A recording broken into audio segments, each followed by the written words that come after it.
সময় পৰিৱৰ্তনৰ যাত্ৰা আৰম্ভণি আমি সকলোৱে মা কামাখ্যা দেৱালয় মন্দিৰলৈ আহি মা কামাখ্যাৰ আমি আশীৰ্বাদ বিচাৰিছোঁ আৰু ইয়াত উপস্থিত হৈ সমগ্ৰ অসমৰ শান্তি সম্প্ৰীতি আৰু প্ৰগতিৰ কামনা কৰিছোঁ। সকলোৱে মিলিজুলি আমি এখন নতুন বৰ অসম গঢ় দিব পাৰোঁ, য'ত শান্তি সম্প্ৰীতি থাকক, উৎপাদনশীল সমাজ, প্ৰগতিশীল সমাজ আৰু সকলৰ মাজত আইন শৃংখলা বজাই আমি এটা সক্ৰিয় আৰু সবল অসম যে আমি গঢ় দিব পাৰোঁ, সেয়া কামনা কৰি আজি ইয়াত আমি সকলোৱে উপস্থিত হৈছোঁ।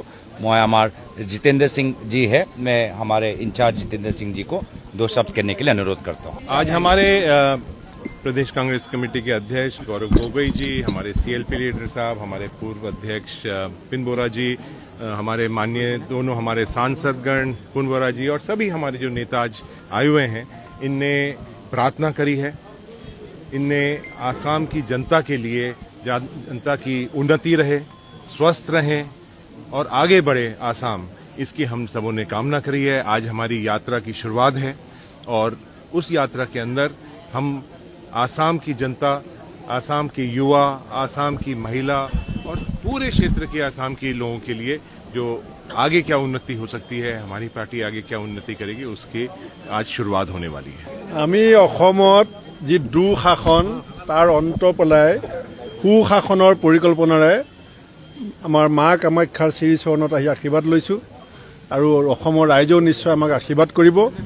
ৰাইজৰ যিটো সপোন যে অসমত শান্তি সম্প্ৰীতি আৰু ভাতৃত্ববোধৰ এনাজৰী শক্তিশালী হ'ব লাগে, প্ৰগতি ত্বৰান্বিত হ'ব লাগে, সেইখিনিৰ কাৰণে আমাকো মা কামাখ্যা আশীৰ্বাদ দিব আৰু ৰাইজেও আমাক আশীৰ্বাদ দিব। এই কামনাৰে আমি আজি সেৱা লৈছোঁ। আজি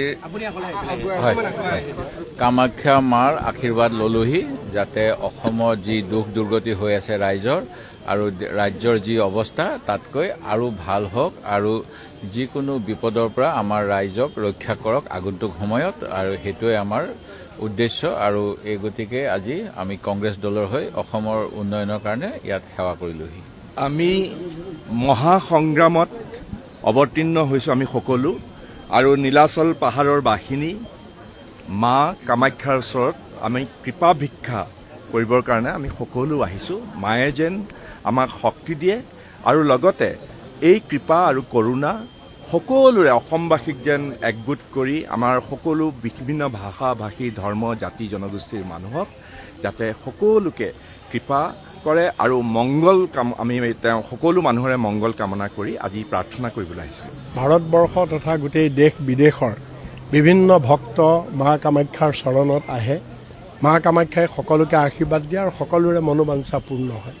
গতিকে আজি আমি আমাৰ সভাপতি গৌৰৱ গগৈৰ নেতৃত্বত আমি অসম প্ৰদেশ কংগ্ৰেছ কমিটিও আজি আহিছোঁ যে আমাৰ যাত্ৰা সময় পৰিৱৰ্তনৰ, আজিৰ পৰা আমাৰ গোটেই অসম জুৰি এই পৰিৱৰ্তনৰ জোৱাৰ যাত্ৰা আৰম্ভ হ'ব।